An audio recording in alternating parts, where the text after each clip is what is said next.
This is the Garment Works mask tutorial. Gather all of your supplies, pattern, fabric, and notions. Find the pattern and written instructions on garmentworks.com. Cut your self fabric out on grain.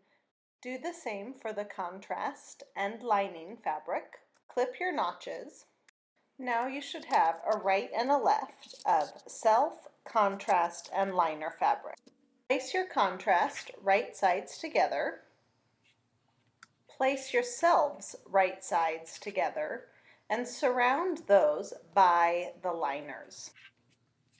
Sew these together on the curved, notched side at 1/4 inch seam allowance. Press seams open. Place self to contrast fabric right sides together. Pin and sew top and bottom edges at 1/4 inch seam allowance, leaving the two short sides unsewn.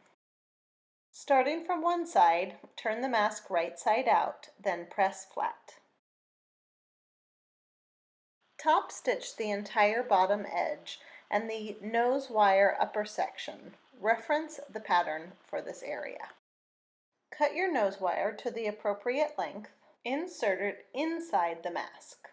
It may be difficult to get past the center seam. Backstitch each side of the nose wire, holding it in place. Fold and press the short sides in, first 1/4 inch, then the width of your tie or elastic. Next, edge stitch that fold with or without the tie-in position.